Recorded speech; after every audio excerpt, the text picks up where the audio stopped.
nó đấy em vừa chế nữa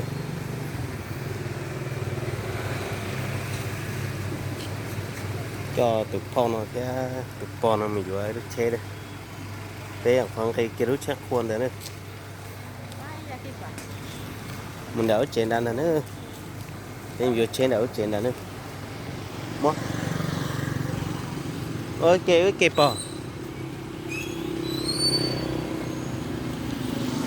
bỏ ok giờ lúc nào nữa cho nên mình sẽ chế nữa chế mà rong câu xứ đầu sập lại bao nhiêu từ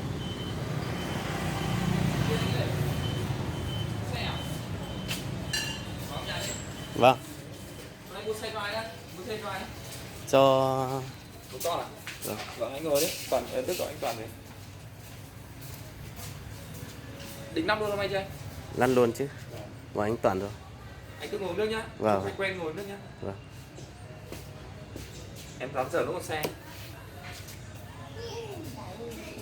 Anh ngồi nước nhá. Vâng Cứ ngồi nước chờ em tí. xe gì nó thiếu xảy sẽ nhiều từ nữa tao thầm một nó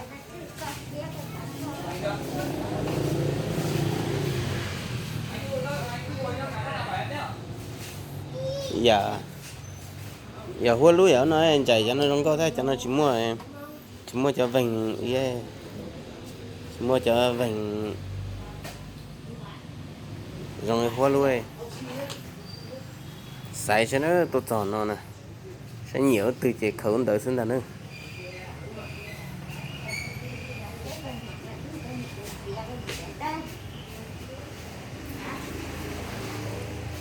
hay giờ đuôi dạo hoa luôn thò nó nữa thò nó cho tụi con từ giờ chế nữa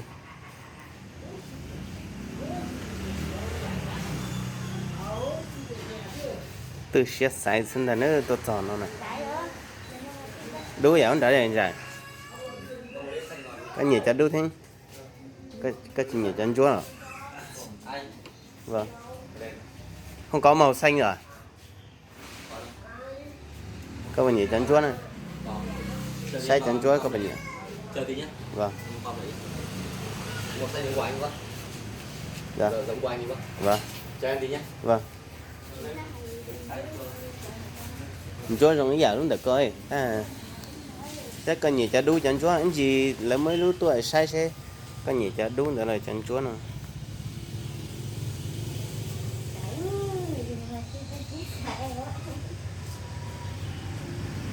xe mình tao sắp tới đó xả cỡ tới dậy lúc chạy sẽ được cái tí đó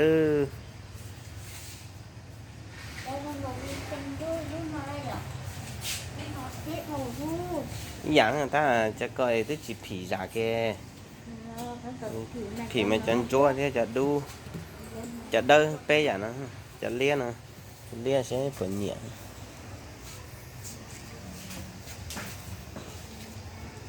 mà pe nhiều chế nữa mình đâu pe say thế nữa sẽ vừa giặt từ thế trong nữa trên đầu lên đầu sẽ chỉ bỏ cắt sải đi nữa lúc tự của nhẹ sẽ nữa nó cho bỏ theo phone chạy nữa tôi vừa chế nữa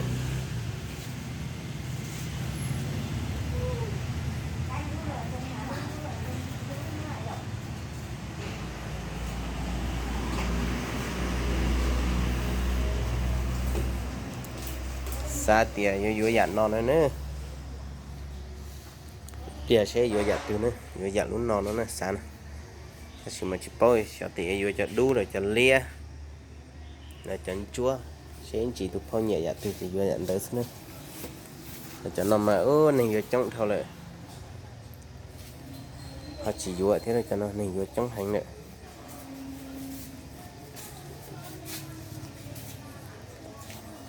vừa luôn non nó đấy hay này thôi tiền nhẹ luôn đu nữa tha chỉ bia là cho nó sẽ luôn chúa sẽ này còn nhẹ luôn chúa này nhẹ luôn chúa này còn mày luôn chúa này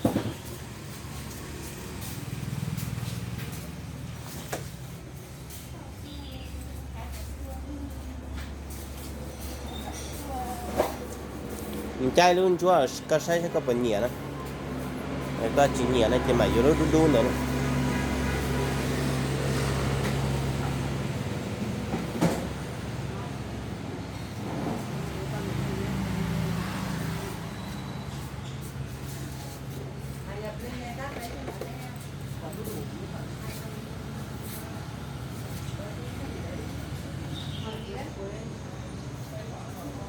Mua xe xem rồi chờ anh Toản tí, chứ anh đi đâu?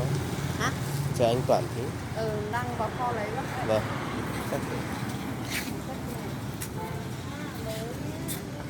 Gặp bằng máy lấy lần đầu á.